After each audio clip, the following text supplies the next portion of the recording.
Hi everyone, it's Justine here from House of Mahalo. So I thought I would pop the camera on because I'm going to be continuing with my Winter Rose journal, which you saw me working on the cover for not so long ago. Now I thought I would pop the camera on because I was going to continue with the cover, finishing that off. And I was just going to go ahead and do it and then show you how it turned out. But then I thought, there's some of you who I know are, fairly new to journaling, and you might find this helpful just to see how I'm going to do it. So, as I mentioned on the last video, I really like this upholstery fabric. So I've just torn it down to size. Now, there is fraying on the edges. This fabric frays really nicely. And I personally don't mind that. I really like the frayed edging, especially as it's quite neat. And then of course, because we're going to stitch it onto the cover, it's not going to fray excessively. It just have like a fluffy edge, as I like to call it. Now, originally my plan was to have two large pockets front and back, because I always like to have pockets on the covers, just for that extra, you can put extra ephemera in and extra writing spots and stuff like that. Now, I think on the last video I mentioned that I was thinking about having like some kind of large pocket that's like a multi-tuck space. Now, although I still want to do that on the back, I started to think, is it too much for this journal to have that front and back? And because it is such a delicate looking journal, it's quite dainty, quite innocent and all of that kind of thing. I started thinking, I thought personally maybe that was a bit too harsh, especially to have it front and back. So then I thought about, I still want to have a pocket in the front. So then I started looking at my doilies. Now I have quite a few vintage doilies. This one is, it's got this sort of floral kind of a print, and the embroidery is really soft, and it just made me really think of soft padded snow. And because obviously this is a Winter Rose journal, I don't mind that there's some floral in there. So I started having a bit of a play around with whether there was a way that I could tuck, I don't want to use the whole doily because it is quite a big one, but if there was a way that I could tuck some of it on the underneath, like so, and then you have a, once we stitch it in, sorry, there's quite a large tuck space that we could have, and we could have something peeking out, something quite pink peeking out, and then that could be quite a nice pocket, or large tuck space. So that's sort of how I'm thinking, and I quite like it. As I say, it gives that extra texture which I really want for this journal. And as I say, we can pop something nice big and possibly pink, to bring in some pink in the front. So I think that's what I will do. Now, I've never used this doily before. I've got several of these ones, but I've never used them. I've been hoarding them, as we do when we get nice new pretty things. So I don't know, whether it will fray. It probably will fray, but I don't know how it will fray, is my point. So I don't know whether to just simply cut it to size and stitch around, or to have a little bit that tucks over in between the two layers of fabric. So I think what I'll do initially is I'll cut it slightly larger than I want, just in case, and then if I find that it's fine, then I might not tuck it over because I don't want to have, excess bulk and stuff. So I'm just trying to decide how big I want the tuck spot to be. So I'm just positioning it in place. And I'm thinking if we go for about there, the reason I'm positioning it there is because I can see this flower just here. And I'm thinking if I move this down, like that, we've got 3 very noticeable flowers just there, and 3 is actually my lucky number, so I kind of want to do that. So let's go ahead and cut it. I'm one of those, is not necessarily a good trait, but I'm one of those cut it now before you have a chance to change your mind. I'm trying very hard to do that, you know. So I'm not so worried about it being straight or anything. And then I've got this nice big piece, look, for using in something else, maybe doing the same thing. So then if we tuck that over underneath there, I do need to cut it in height as well, but let's have a little look. And let's see, it's moved slightly, so. Now it didn't fray as much as I thought, so let's just pull at it and just see. Yeah, it's not actually fraying as much as I thought it might. So, but of course, because we're going to use it as a tuck space, that could affect things a little bit. I think I will just cut it down to size because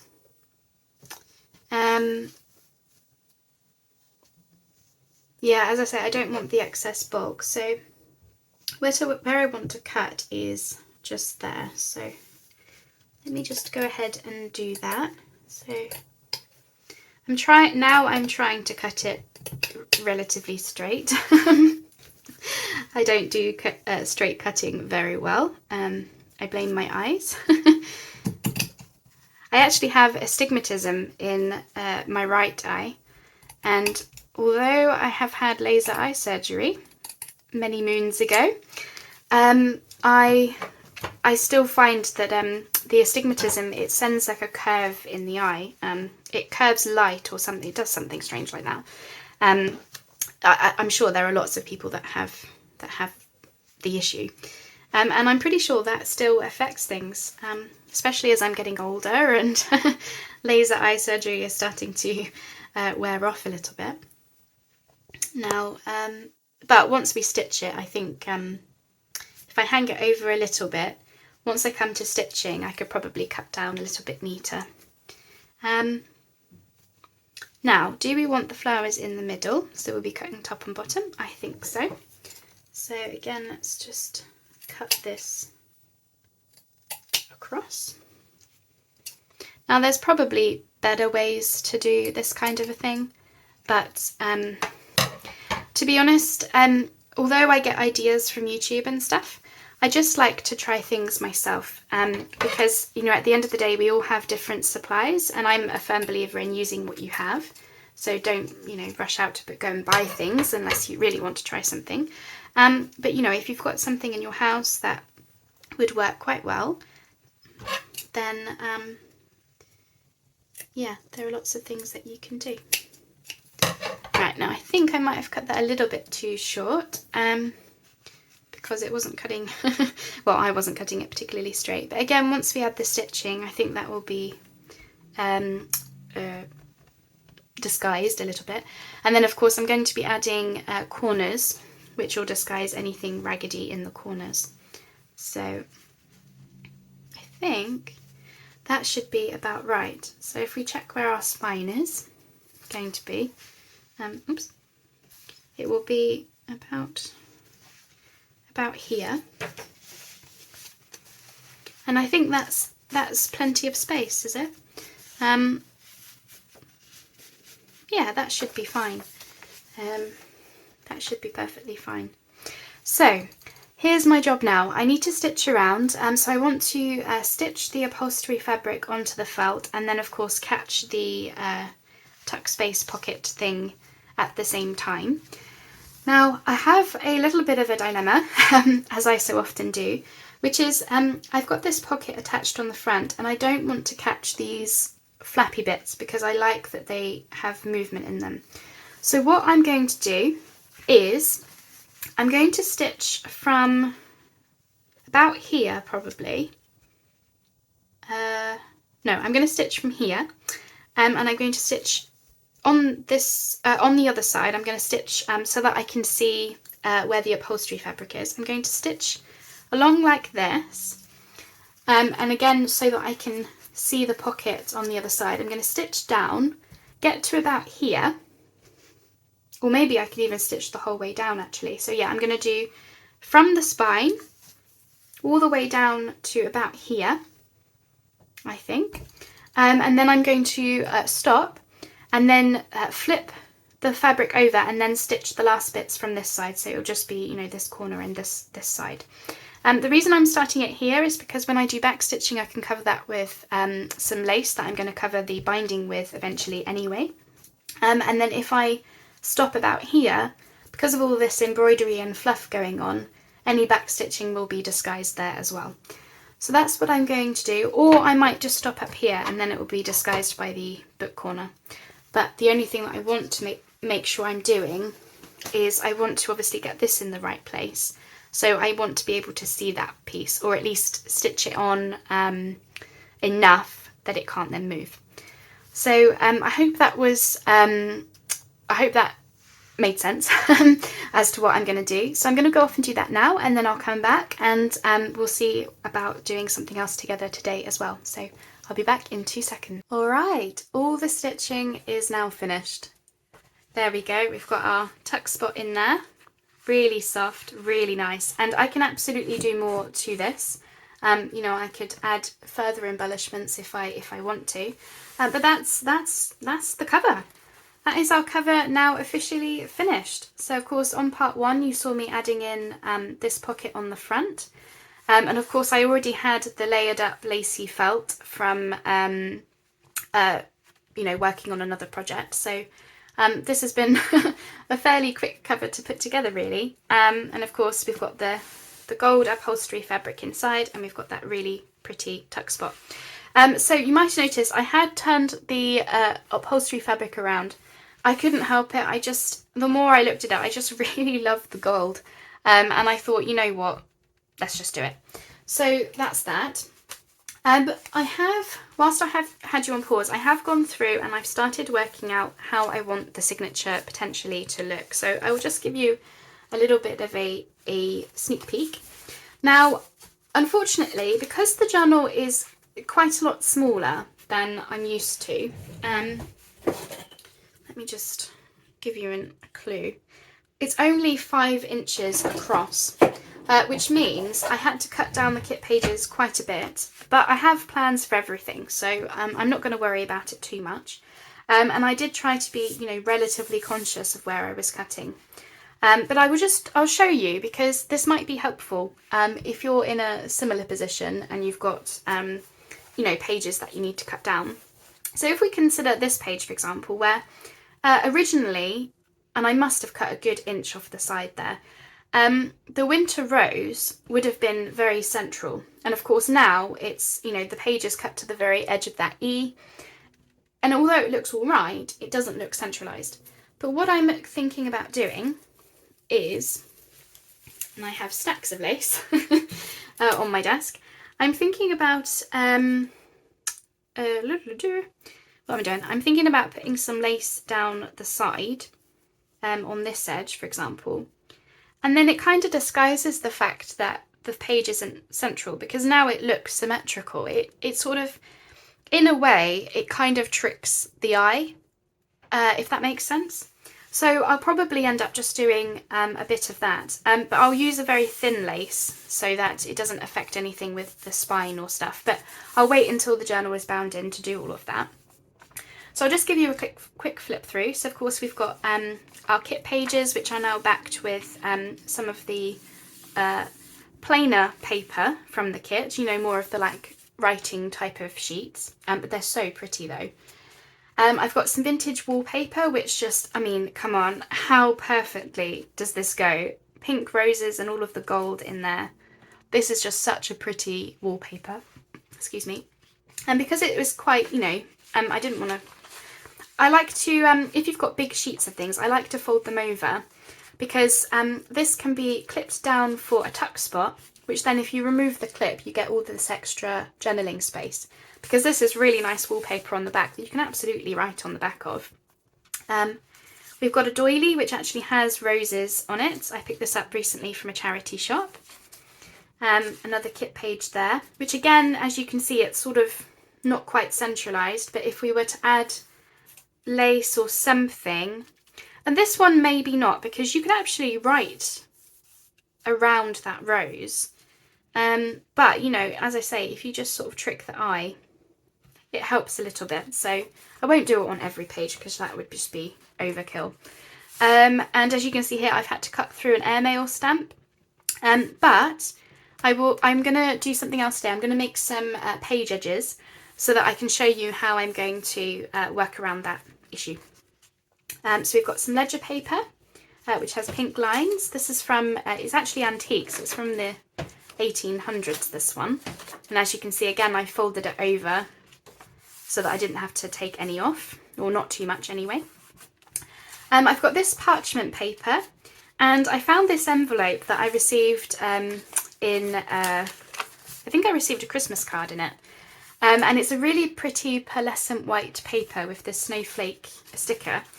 And I was trying to figure out a way, could I use it as some ephemera? Could I, you know, clip it in, put it in a pocket or whatnot?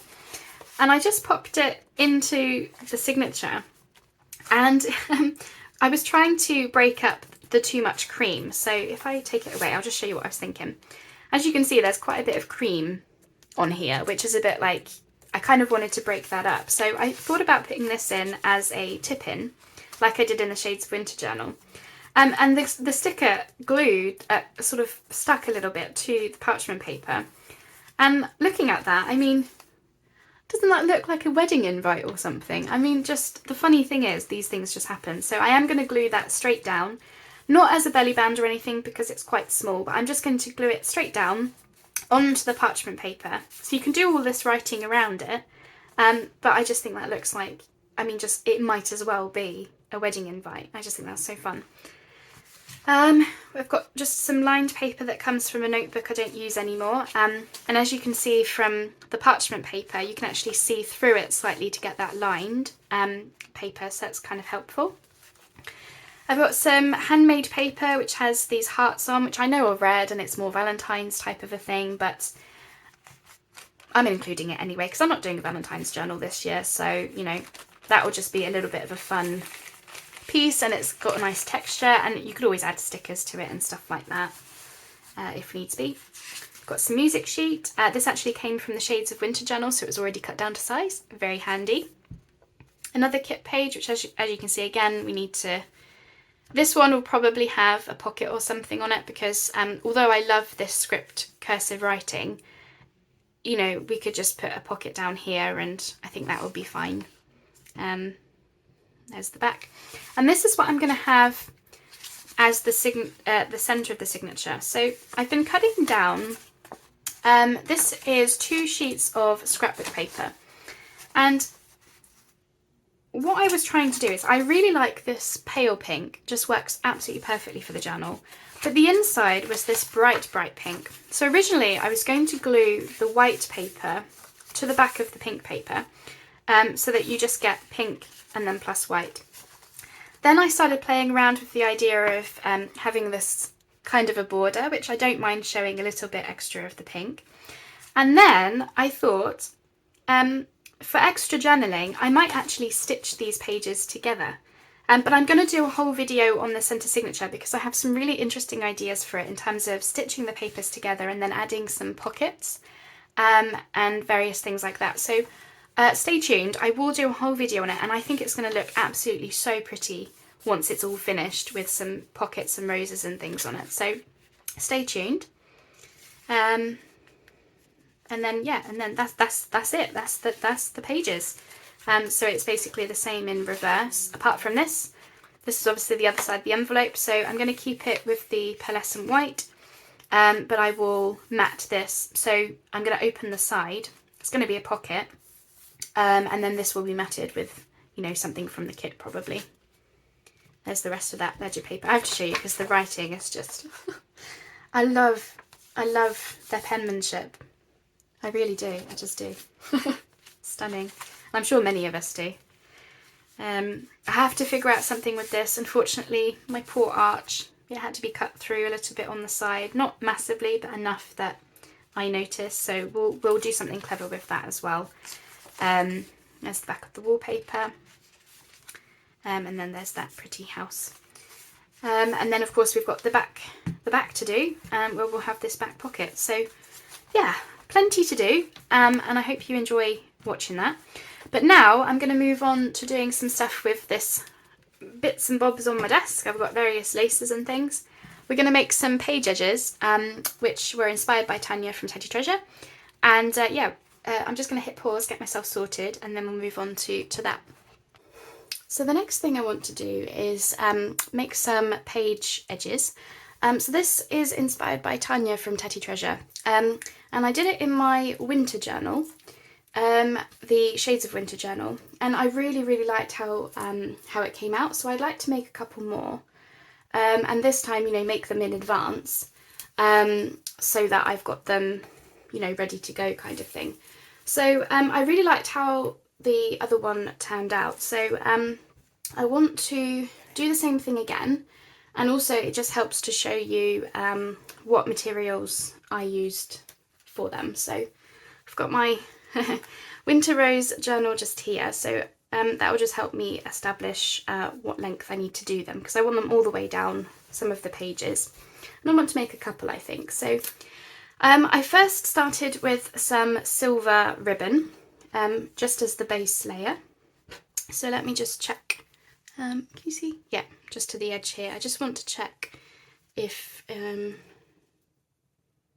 going to be a bit long, so I'm just going to snip off a little bit. I'm afraid I'm still working around my plaster at the moment, so bear with me. So I want them to be about this sort of a length. So yeah. So I've got the silver base layer, so let's get a couple of those cut up. Now, Tania did these quite differently to me in terms of, the materials that she used. As I always say, just use what you've got. I haven't gone out and bought anything new. They've all just been things given to me or in my stash already, kind of a thing. So, but I really like how they came out, nice and sparkly. So I've got the silver base layer, and then I've got some of this sparkly trim, which actually comes from, you get these on Amazon. You get rolls and rolls of ribbons. They've got a wired edging, and I bought these for some project quite a while ago. But what I've been doing is cutting off the wires and just using the bit in the middle for all kinds of different things, because essentially it's just like a voile, a sparkly voile kind of a material. So I want to, do something like that again. So let me just get this cut off. So yeah, I'm literally just going to cut down these wires, get rid of those. I don't need those for anything. And then I've got all of this sparkly material in the middle, and it's, I used this for the cover when I was doing the Shades of Winter journal, and I've used it in various things since. So let me just cut this down to size. Oh, I very nearly got that complete, Let me just snip that a bit off. And of course, any of these little bits, I'm squirreling them away. Now, you could use them for clusters. The little luff cuts, you could use them in clusters, scrappy fabric and lace kinds of clusters. They're really good for that.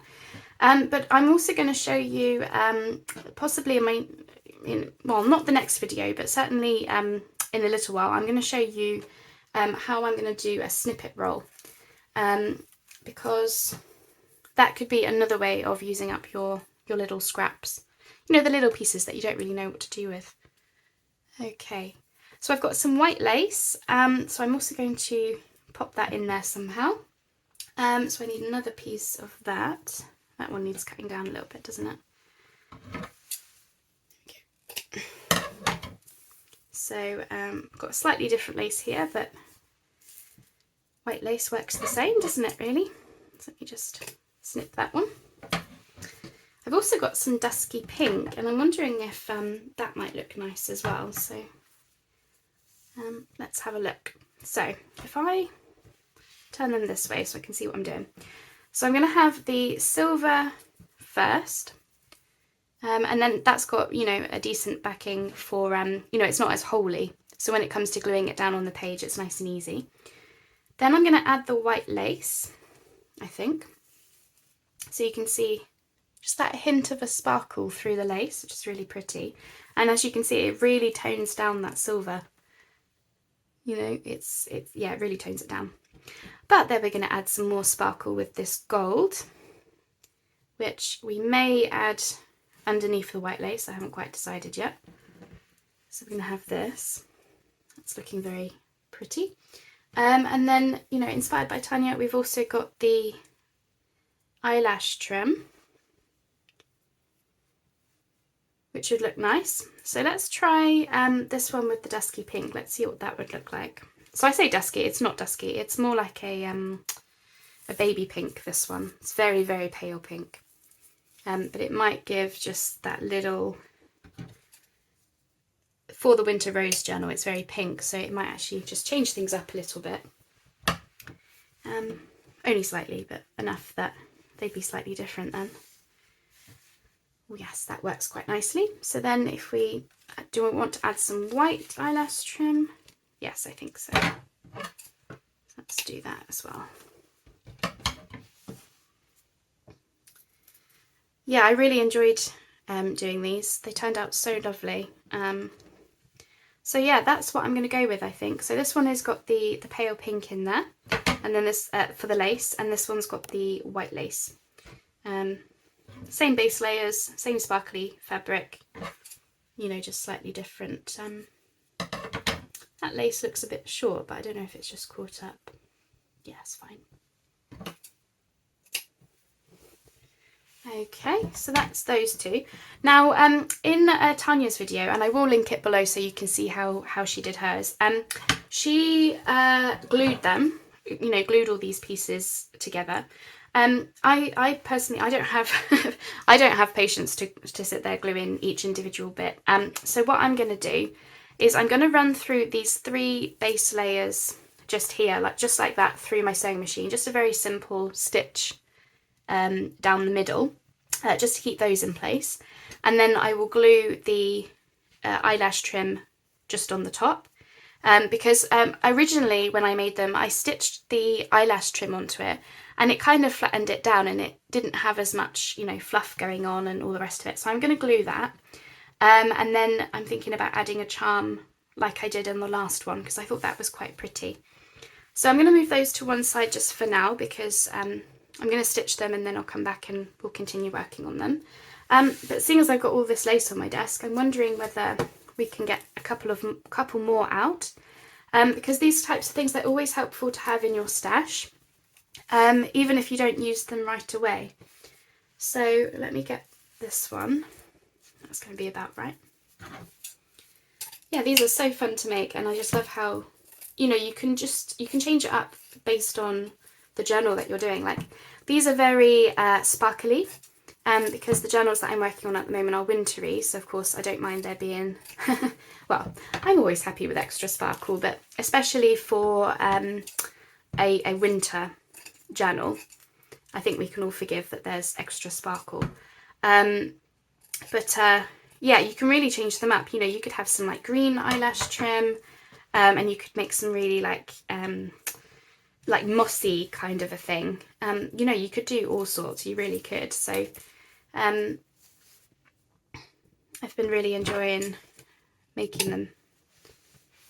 Right, can we get another one out of the pink? Oh, that's a bit short. It's a little on the short side, but I was also thinking you don't have to use these as page edges. They could also be embellishments to add to pockets, or you know, horizontal like this, add to pockets, or things like that. Right, that one's already got that one. I need a bit of lace for you. And this is just the type of thing that you could very easily just layer up in front of the TV without any real thought to it. Now the last one, I don't have any ribbon to attach it to, so I'm wondering if I can use this. Again, it's a pale pink. You get less sparkle on this one, but there is a little bit of a sparkle, so that's okay. And as I say, I'm just going to have some of these in my stash, so they don't all have to be wintry. So I think I'll do that for that one. What else have I got here? I think this is some seam binding, because this one needs a ribbon underneath. I've been adding the ribbon just because I find it easier to glue a non-holy bit to the page when you come to actually use them. Rather than the lace and the netting, they both have, they have holes in, so I just feel like the ribbon would grab it a bit better. And of course I'm trying to work around my plaster. It's not boding well for me. It's frustrating, it's right on my thumb, so it stops you being able to grip things as well as normal, doesn't it? Oh, goodness me. And not crafting related. Would you believe I cut myself in the shower? Yep, managed to do that. That's me. Oh, goodness. Yeah, I think that will look really pretty. You just get that hint of pink and a bit of sparkle. And then that one obviously has the silver behind. So I think those work lovely. So let's see, do we want to use more of the white? I've also got some sparkly gold. Just got lots of fluff everywhere. Let's see. Yeah. Now you absolutely don't have to use your sewing machine for these. I just personally do because I think that's going to be a bit too much for them. I kind of want them to be a little bit more neutral, I think. I don't mind there being pink, but I think with gold you have to use it, in a very specific kind of a way when it's like in your face gold. A little bit here and there is fine, but... And I don't know if that's going to be too dark pink. I think I'm just going to stick with the white. I'm going to be really boring because at least then they're neutral. So I think I would just get more use out of them in that way. So that's that one. Nice, a nice short one. And then we've got these two. So, God, I'm really getting through this trim.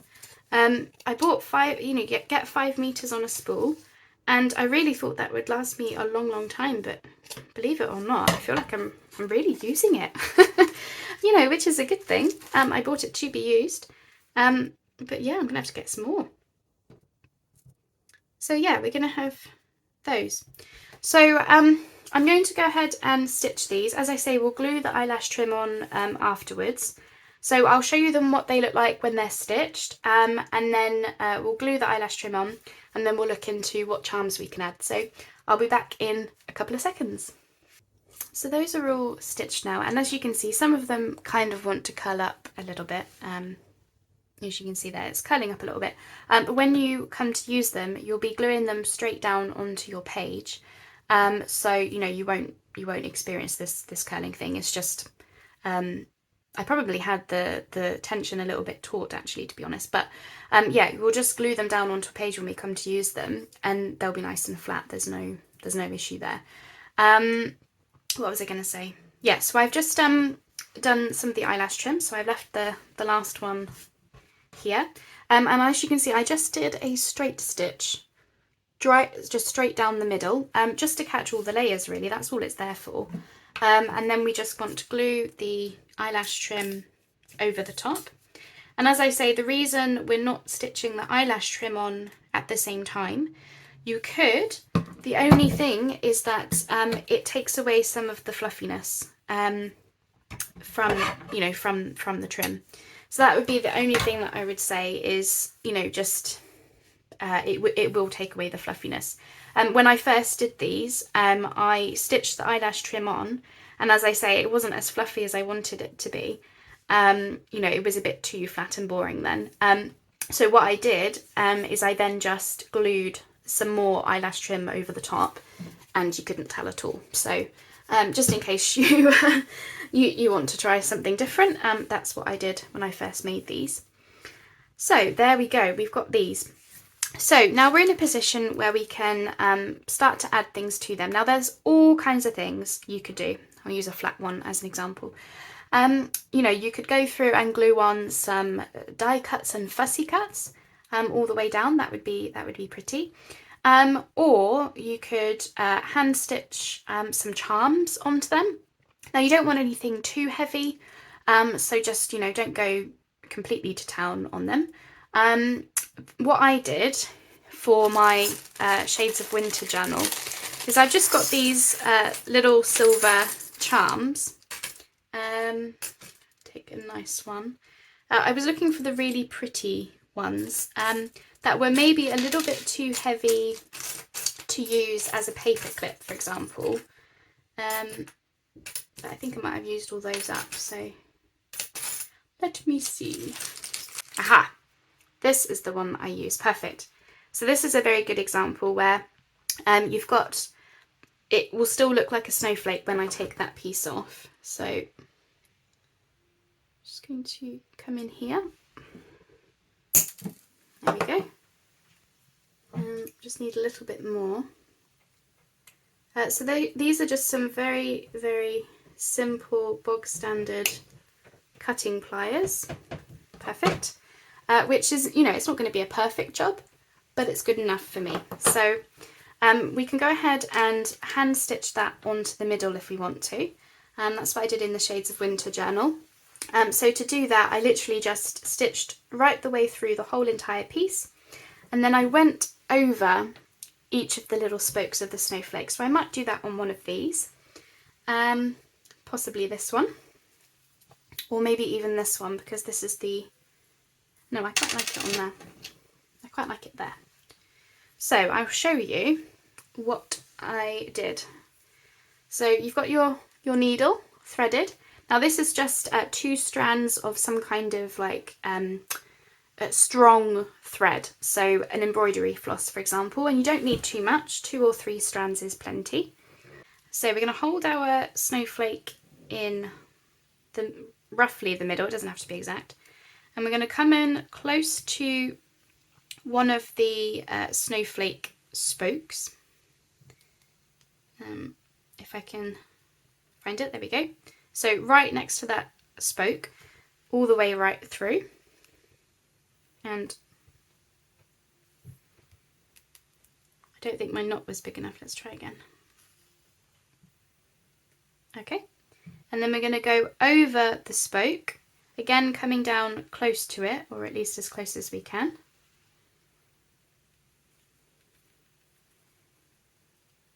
Okay. And then we're going to go up on the other side of the spoke next to it. Again, as close as we can to it. I appreciate this, you might not be able to see too well. And then we're going to go over the spoke and back down. Okay, and pull, you know, fairly tight, but not so tight that you break the thread or anything. And then you're just going to keep going around like that until your charm is nicely on there. Now I appreciate you will be able to see the threads on the charm, but it's, you know, it's a minimal thing, isn't it, really? I mean, you know, it is what it is. You're hand stitching something, and yeah, if you've got a bit of thread showing, well, is anyone really gonna care? Probably not.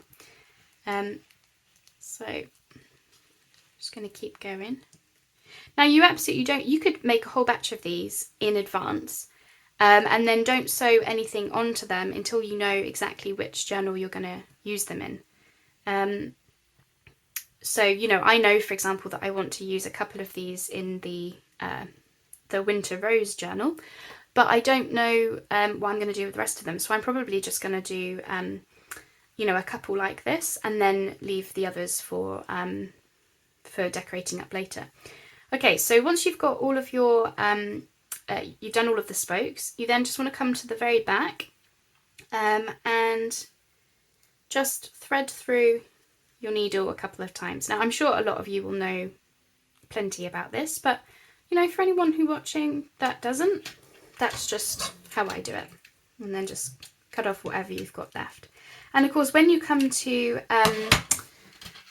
you know, use the page embellishment, you're going to glue the whole thing down, so you know, your threads are going to be nicely on there, and then you've got this really pretty page edge. Now I appreciate you won't be able to see the sparkle or the lighter, paler colours maybe, but on a page that would look just beautiful. So if we bring in the journal just to show you an example, So things like this where I've had to, because the journal is a lot smaller than I'm used to working with, I've had to cut through pages, and some of them looked a bit silly, like I've cut through an airmail stamp just there, for example. But if we were to put something like this along the edge, how pretty would that look? That would look just lovely. So that's a really good way of doing that. And, or if you've just got a very plain kind of a page, so I've got this parchment paper in here, for example. It's just, you know, I could do some stenciling and stuff, and I probably will. But you might also want to put that just down the edge, like so. How gorgeous is that? Really pretty. So we've got that one. Now I've got the white one. That was the same length, is it? Roughly. So I'm thinking I might put a flower charm on, because it's the winter rose. I kind of want to do, you know, a snowflake and a flower on them. But I just think that is such a simple embellishment, really simple. So I'm going to add a flower one to this one. And then these, I have no idea. These can just go in my stash to be used at any point that I like. Now, because these were much shorter, I could cut them. You know, you could make a whole like meter of this maybe, and then just cut it up into little pieces, or, you know, cut in half, cut to the size that you need. You know, because you're going to be gluing it down, don't worry about your threads coming loose or anything. And if anything does come loose, we'll just use a little bit of glue. What I'm thinking now, so those I'm going to put in my stash. I'm looking at this one, and it's very pretty. And I'm thinking, because of the size, wouldn't that look so lovely if it was on an envelope? I'm